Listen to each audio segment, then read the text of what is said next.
listening to the Global Heroes podcast, The Deep Dive. We explore the stories behind the headlines of our uplifting news features. Don't forget to follow us on social and subscribe to our free newsletter for your regular boost of positivity.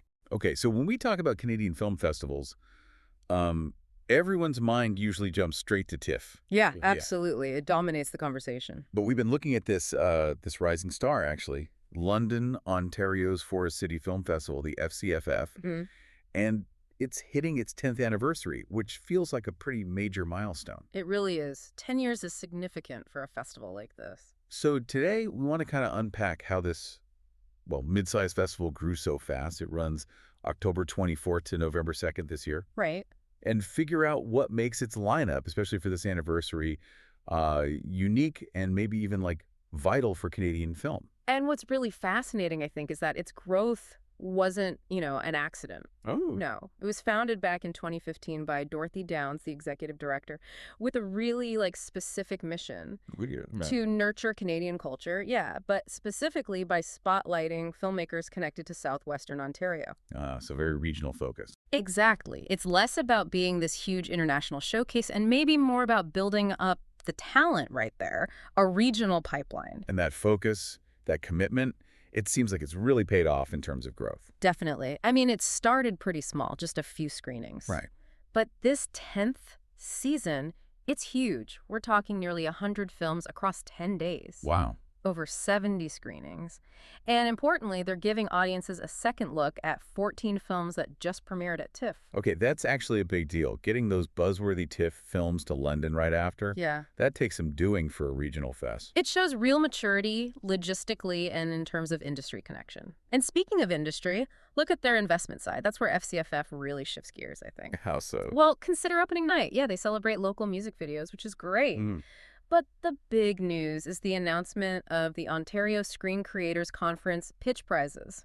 $77,000. Wait, $77,000 for pitch prizes? Yeah. For emerging filmmakers, it's actually one of the largest prize pools of its kind in the country. That's staggering. What does that signal? I mean, compared to festivals maybe more focused on, the glitz and galas. It signals they see their job as production development, not just showing finished films. Right, investing earlier. Exactly. That prize money makes FCFF a real engine, Keeping talent and growing it right there in southwestern Ontario, they're literally funding the next wave of Canadian stories.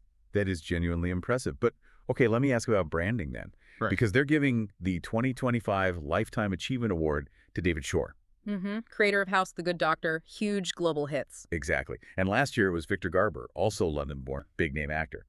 If the festival's identity is so tied to nurturing regional filmmakers, doesn't honoring these massive global success stories kind of dilute that?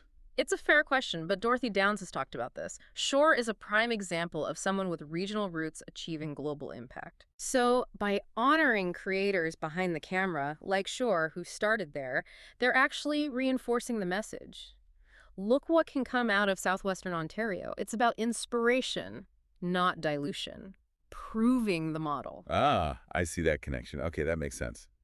Let's shift from industry building to the audience experience, because that seems pretty key here too. Yeah, they do a great job blending that local focus with really high quality, sometimes unexpected programming. You have to mention the Halloween screening. That sounds wild. Oh, it does. They're screening the 1924 silent horror film, The Hands of Orlac. Okay, cool, classic. But get this, it's at the Metropolitan United Church by candlelight. Whoa. With a live orchestra, a choir, the church's pipe organ, all playing a brand new original score written by a London composer, Scott Good. Okay, that's not just a screening, that's an event. That's the kind of high concept thing you expect in a major city, maybe. Exactly. It shows a massive commitment to creating a unique, memorable experience, sets them apart. Definitely. But then, how does that fit with the Best of the World Fest's program?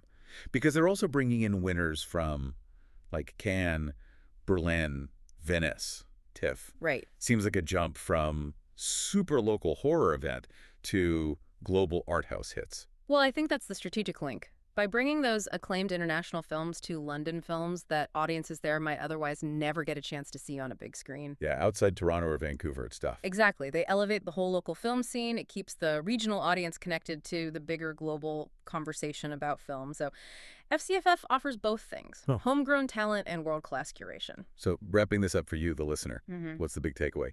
The director, Dorothy Downs, says submissions are way up, quality is apparently through the roof, Mm-hmm.